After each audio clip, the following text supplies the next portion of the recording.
All right, so the last time we were together, we talked about government or talking about fiscal policy, and I was getting into the specifics of taxes and government spending. Today, what I want to talk a little bit more about is that taxes and government spending stuff and fiscal policy, and actually specifically using expansionary fiscal policy to try to fix recessions or high unemployment. Okay, so let's talk a little bit about when the government changes taxes, right?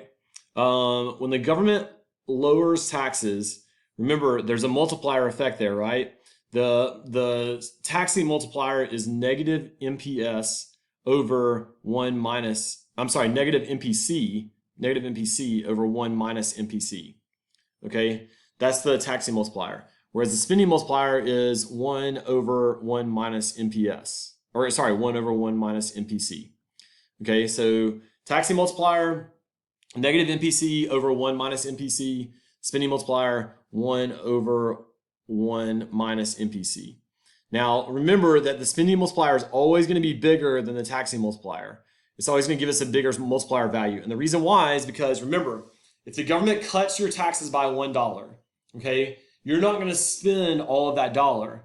So you're going to spend something less than that. You're going to save a portion of it.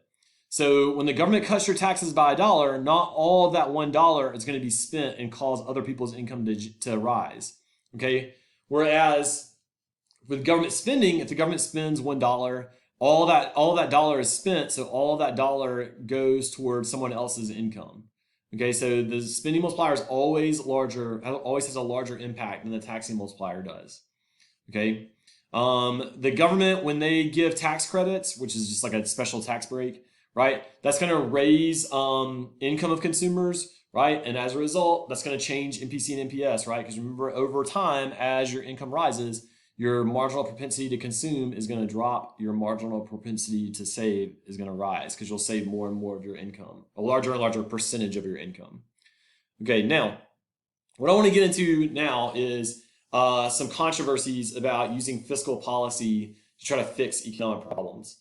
All right, specifically to try to fix recession. So using expansionary fiscal policy to try to fix recessions.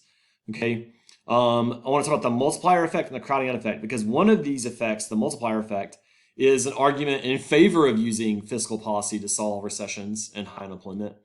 The crowding out effect is an argument against using fiscal policy to save or to fix recessions and to lower unemployment.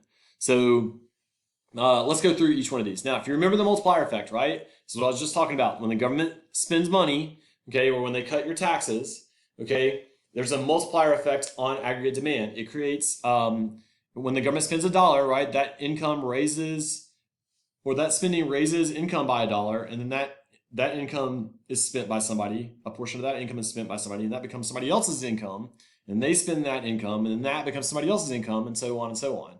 Right? So there's that ripple effect, that multiplier effect to government spending. All right? So what that means is that when the government spends $1, right, we get a bigger impact than just $1. All right? So let me show you on a graph. All right, so our aggregate demand curve, remember the formula, C plus I plus G plus X sub N? Say the government increases spending by $20 billion. Okay?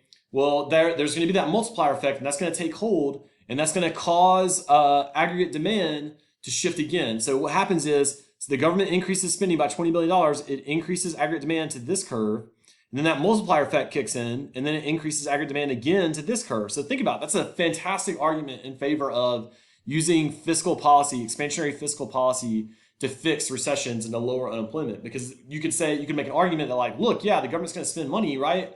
But the impact is even bigger than what the government spends. So that's a great deal for the government. The government could spend $20 billion, and you might have a much larger impact than that. So let me show you, like, using an example here.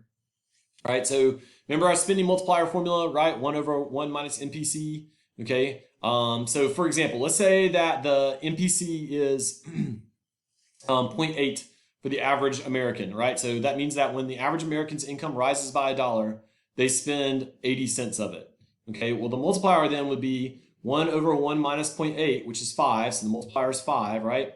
And then the government spends $20 billion, right? They spend $20 billion more dollars. It generates $100 billion of increased demand for goods and services. So what I'm saying is, is the government spends 20 billion, right? And then that multiplier effect takes hold, and we end up getting a change of 100 billion, right? That's a great, again, think about it, that's a great argument in favor of government spending to try to fix recessions. The government can spend 20 billion, but you get a $100 billion impact. That's awesome, right? That's a great idea.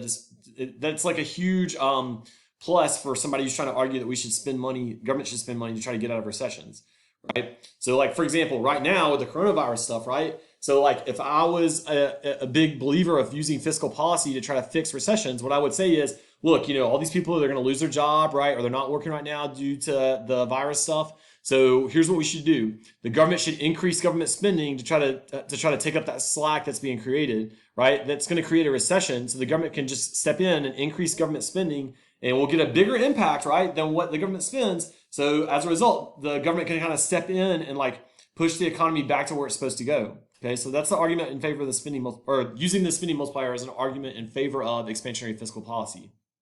Okay, now at the same time though, remember, if the government is spending more money and getting less money in taxes, right, then that means that the budget deficit is going to get bigger. And so as a result, the government's going to have to borrow more money, and that's going to raise interest rates.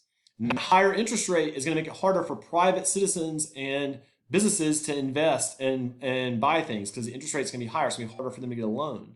And so as a result, right, the government might spend money, okay, but what ends up happening is because the government spends money and it creates that crowding out effect, right, where interest rates are higher and it reduces investment, okay, then you actually end up getting less than a $20 billion impact. So here's what I'm saying. All right, so like say the government increases government spending over here on the right side, they increase government spending by $20 billion and it shifts AD to this curve right here, to 82, okay? Well, since the deficit's getting bigger, the government's going to have to borrow that money, right? And when they borrow that money, right, the interest rate is going to rise. Now on here, I'm looking at the money market graph, but we could draw a loanable funds market graph as well, and we'd see the same thing, right? The demand for loanable funds would shift to the right when the government spends all that money. And so as a result, interest rates rise. Now it's harder to get a loan. So consumption and investment start to decrease, and AD shifts here to 83. So think about this. This is an argument against using fiscal policy to try to fix recessions and unemployment, right? Because you could say, well, yeah, the government's going to spend $20 billion, but we're going to end up getting less than the $20 billion impact on the economy. So it's actually not a very wise use of our resources, right? For the government to just spend all that money like that. So people who argue against using fiscal policy to fix problems, they often use the crowding out effect as a reason why we shouldn't do it. Okay, so the multiplier effect is an argument in favor of using it, right? But the crowding out effect is an argument against using fiscal policy. So again, you get the scenario what I was just saying, right? The government spends 20 billion, but it has a smaller than $20 billion impact as a result of crowding out. All right, now last topic I want to talk about is what's called an automatic stabilizer. Now, an automatic stabilizer is a fiscal policy that changes aggregate demand, okay, when the economy goes into recession, or actually when it overheats, when we get problems with inflation as well. Okay, but the key part of this about an automatic stabilizer is that the last little part of the definition. It happens without policymakers taking any deliberate action. In other words, the government doesn't have to pass a new law or anything like that. These automatic stabilizers kick in and go immediately into effect without the government having to do any kind of action. That's what an automatic stabilizer is. Now, we have automatic stabilizers in both the form of government spending, and we have automatic stabilizers in the form of taxes too. Okay, so let's talk about each one of those. We have automatic stabilizers that kick in during recessions and during expansions. All right, so let's talk about, let's say we have a recession first. Okay, so here's an example. All right, so say right now, this is our current price level and output, right? Everything's going well. We're at long run equilibrium. And let's say that something happens, and as a result, our aggregate demand decreases and we go into recession. Okay, so something happens in the economy, or maybe one of our trading partners goes into recession, right? And so as a result, we stop exporting as much stuff to them because their incomes are dropping, and that causes our aggregate demand to decrease. So now we're at this price level and this output, right? And the problem now is that we have high unemployment, right? Because because our output is dropping.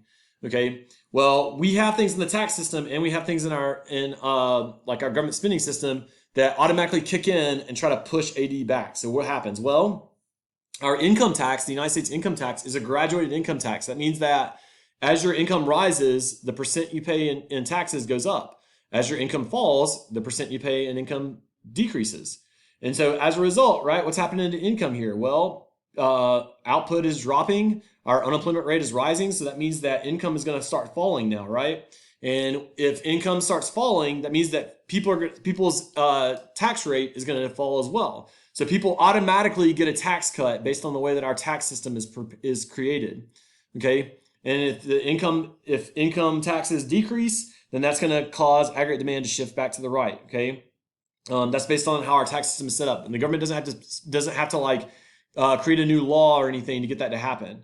All right. Another thing that could happen is as this occurs, right, our output decreases, unemployment goes up. More people are going to qualify for government benefits, right? They're going to qualify for welfare. They're going to qualify for unemployment benefits, things like that, which means that government spending is going to rise. And so as a result, right, government spending automatically increases. So taxes would automatically decrease due to our graduated income tax, and government spending would automatically increase due to like welfare programs, Medicare program or Medicaid programs, and unemployment benefits. And so as a result, that would shift this AD curve back here, right? So like our aggregate demand decreases due to that recession in another country, and it pushes down price level and output.